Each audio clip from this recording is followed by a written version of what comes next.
Daily taste the daily. రేపు రెండు భారీ సినిమాలు రిలీజ్ అవుతున్నాయి. బాహుబలి 2 పార్టులను కలిపి ఒకే పార్ట్ కింద బాహుబలి ది ఎపిక్ పేరుతో రిలీజ్ చేస్తున్నారు. అదే రోజు మాస్ మహారాజా రవితేజ నటించిన మాస్ జాతర సినిమాను ప్రేక్షకుల ముందుకు వస్తుంది. బాహుబలి క్రేజ్ ముందు మాస్ జాతర గట్టిగానే పోరాడుతోంది. రవితేజకు రీసెంట్ గా అన్ని ఫ్లాప్లే ఉన్నాయి కాబట్టి మాస్ జాతరకు పెద్దగా హైప్ రావట్లేదు. అందుకే ఈ సినిమాతో రవితేజ మంచి హిట్ కొట్టాల్సిందే. అయితే నిర్మాత నాగవంశీకి ఇది పెద్ద పరీక్షగా మారింది. ప్రెస్ మీట్స్ లో పెద్ద పెద్ద డైలాగ్స్ కొట్టే నాగవంశీకి మాస్ జాతర ఏమాత్రం తేడా కొట్టినా వీకెండ్ మొత్తం బాహుబలిదే అప్పర్ హ్యాండ్ అవుతుంది.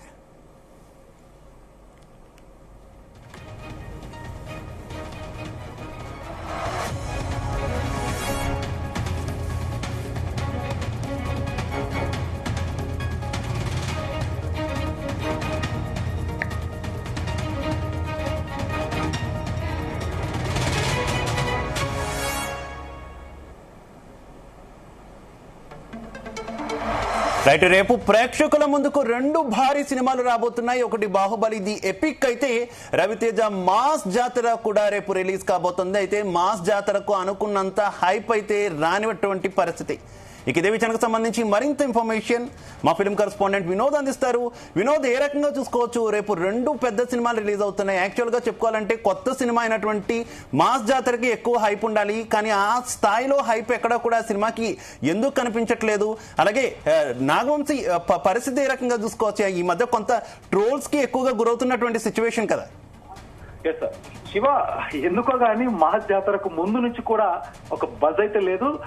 ఆ సినిమాపై కాంబినేషన్ కూడా అంటే రవితేజ డెఫినెట్ గా పోలీస్ ఆఫీసర్ అనేటువంటి పాత్ర మనం రవితేజ గత సినిమాలో చూసినట్టయితే ప్రతి సినిమా కూడా హిట్ సినిమానే.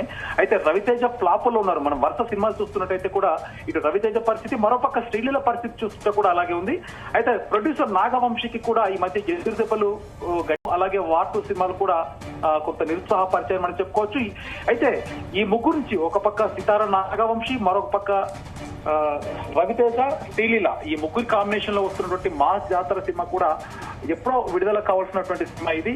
సో వరుసగా వాయిదాలు పడుకుంటూ గత కొన్ని రోజులుగా కూడా సితార ఎంటర్టైన్మెంట్ నుంచి కూడా అనివార్య కారణాల వల్ల ఈ సినిమా అయితే వాయిదా పడుకుంటూ వచ్చింది. అయితే వాయిదా పడుతున్న తరుణంలో కూడా సినిమాకి ఒక బజ్ అయితే ప్రధాన కారణం కావచ్చు. అయితే 31వ తారీఖున రిలీజ్ కాబోతున్న ఈ సినిమా మొదటగా ప్రీమియర్లతో మాస్ జాతర ప్రయాణం మొదలు కాబోతున్నట్టు కూడా తెలుస్తుంది. ప్రీమియర్లకు అడ్వాన్స్ బుకింగ్స్ కూడా అయితే ప్రస్తుతానికి పెద్దగా లేవు. సో దీంతో పోలిస్తే బాహుబలి ఎపిక్ చూడడానికి ఎక్కువ ఉత్సాహం అయితే చూపిస్తున్నారు. అందుకన్నా ముఖ్యంగా మనం చూస్తుంటే ఈ మధ్య ఈ తుఫాన్ ఎఫెక్ట్, బోంతా తుఫాన్ ఎఫెక్ట్ కూడా గట్టిగా ఉండే అవకాశం ఉంది. గత 4-5 రోజుల నుంచి కూడా చూస్తున్నాం. ఏపీలో ఇప్పటికే వర్షాలు పడుతున్నాయి. తెలంగాణలో కూడా తుఫాను ప్రభావం అయితే ఉంది. చాలా ప్రాంతాలు కూడా నీట మునిగాయి. ఇలాంటి పరిస్థితుల్లో వాళ్ళ చూపు సినిమాల వైపు ఉండే అవకాశాలు కూడా చాలా తక్కువ.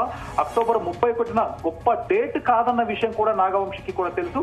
నెలాఖరు మరోపక్క బాహుబలితో పోటీ పడుతున్నటువంటి ఈ మాస్ జాతర రిలీజ్ డేట్ వాయిదా వేయాలన్న ఆలోచన కూడా నాగవంశీ అంటే ప్రొడ్యూసర్ చేతుల్లో కూడా లేదు. ఎందుకంటే రిలీజ్ డేట్ కూడా ఫిక్స్ చేసింది ఓటీటీ సంస్థ వాళ్ళన్నట్టుగా కూడా తెలుస్తుంది. వాళ్ళ ఒత్తిడి వల్లనే ఈ సినిమాని ఇప్పుడు రిలీజ్ చేయాల్సి వస్తున్నట్టు కూడా తెలుస్తుంది.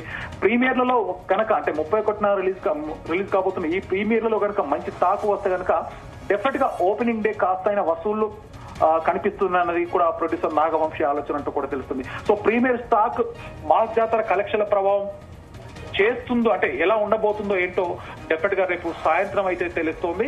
ముఖ్యంగా రవితేజకి 75వ సినిమా మాస్ జాతర ఏ ముహూర్తంలో సినిమా మొదలు పెట్టారో కానీ మొదటి నుంచి కూడా బజ్ లేకుండా పోయింది. టీజర్లు, పాటలు పెద్దగా జనాల్లో కూడా వెళ్ళలేదు. టీజర్ చూస్తున్నట్టు రవితేజ ఫ్యాన్స్ కి అయితే నచ్చలేదు. ఈ మధ్య కాలంలో రవితేజ నుంచి వచ్చిన సినిమాల్లో లో బజ్ ఉన్న సినిమా ఇదొకటే అంటూ కూడా మనం చెప్పుకోవచ్చు.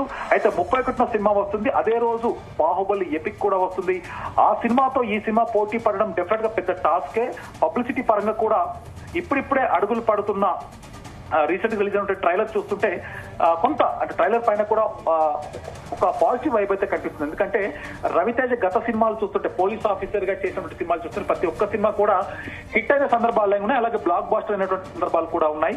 సో మొత్తంగా మనం చూస్తున్నట్టయితే టీజర్, ట్రైలర్ ఈ రెండింటి చూసి సినిమాకి వెళ్ళాలా వద్దా అనేది డిసైడ్ చేసుకోకుండా డెఫినెట్ గా రేపు సాయంత్రం ప్రీమియర్స్, అలాగే నవంబర్ 1న రిలీజ్ కాబోతున్నా అధికారికంగా రిలీజ్ కాబోతున్న ఈ సినిమాకి అంటే అన్ని సెంటర్స్ లో ప్రీమియర్స్ కాకుండా మొత్తం ఓవరాల్ గా రిలీజ్ కాబోతున్న ఈ సినిమాకి ఎలా అంటే ప్రేక్షకులు ఎలా బ్రహ్మరథం పడతారు ఏంటనేది కూడా ఉంది. ముఖ్యంగా మనం చూస్తున్నట్టయితే ఒక మంచి ట్రైలర్ నుంచి మంచి ఓపెనింగ్స్ కి అయితే దారితీస్తుంది. ఈ విషయంలో నాగవంశికి కూడా బాగా తెలుసు ఇలాంటి స్టంట్స్ అన్ని కూడా, అంటే పబ్లిసిటీకి సంబంధించిన అవ్వచ్చు, అలాగే ట్రైలర్ ని ఎప్పుడు రిలీజ్ చేయాలి, అలాగే సినిమాని ఎప్పుడు రిలీజ్ చేయాలి, ప్రమోషన్స్ పరంగా కూడా నాగవంశికి బాగా తెలిసి వచ్చిన విషయమే. కానీ ట్రైలర్ విషయంలో ప్రత్యేక శ్రద్ధ తీసుకున్నారు. ఎందుకంటే ట్రైలర్ చూస్తుంటే కూడా డెఫినెట్ గా రవితేజ అంటే ఒక మాస్ ఎలిమెంట్స్ కూడా ఈ ట్రైలర్ లో ఉన్నాయి. డెఫినెట్ గా రవితేజ నుంచి ఫ్యాన్స్ ఆశించే అన్ని అంశాలు కూడా మనం ట్రైలర్ చూస్తుంటే అర్థమవుతుంది.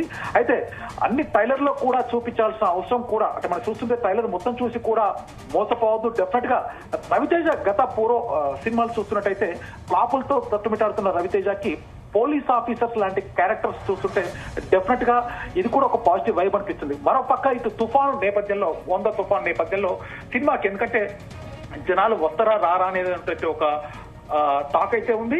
అయితే 2 సినిమాలు అక్టోబర్ 31న భారీ 2 సినిమాలు, అంటే ఇటు రవితేజ సినిమా, మరోపక్క బాహుబలి 2 పార్ట్లను కలిపి ఒక పార్ట్ కింద బాహుబలి ది ఎపిక్ అనే పేరుతో రిలీజ్ చేస్తున్నటువంటి విషయం తెలిసిందే.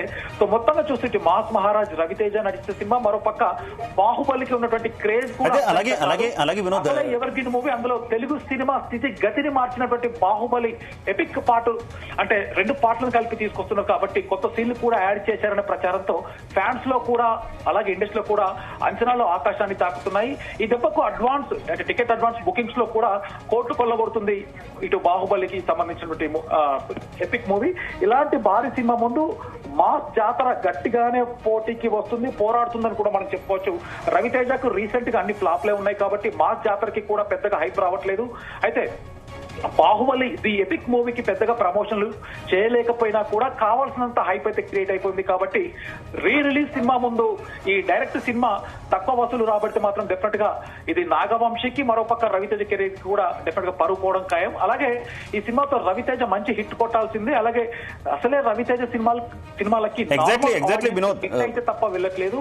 హార్డ్ కోర్ ఫ్యాన్స్ తో పాటు మిగతా ఆడియన్స్ వస్తేనే మాస్ జాతర కలెక్షన్లు అయితే పెరుగుతాయి. మాస్ జాతర టాక్ ఏ మాత్రం తేడా కొట్టినా కూడా వీకెండ్ మొత్తం బాహుబలిదే అప్పర్ హ్యాండ్ అవుతుంది. అయితే శివ మనం చూస్తున్నట్టయితే మాస్ మహారాజా రవితేజ పేరు వింటేనే మాస్ కామెడీ ఎంతగా గుర్తుకొస్తాయో పోలీస్ పాత్రల్లో కూడా ఆయన అంతగా గుర్తొస్తారు.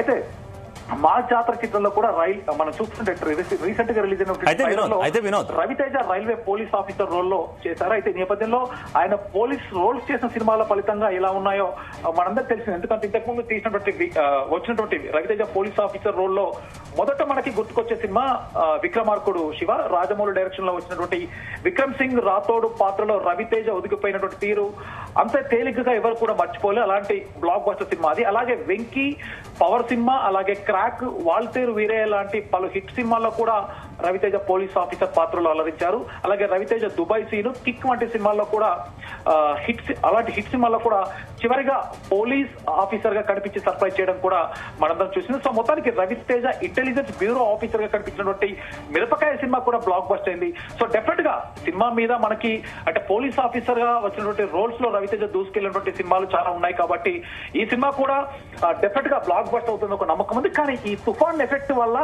కలెక్షన్స్ పరంగా ఏం జరుగుతుంది ఏంటి అనేది మాత్రం డెఫినెట్ గా అది నాగవంశికి కానీ అలాగే ఆడియన్స్ కి కానీ ఇదొక క్వశ్చన్ మార్క్ ఉండిపోయింది Shiva. Right, okay, thank you Vinod.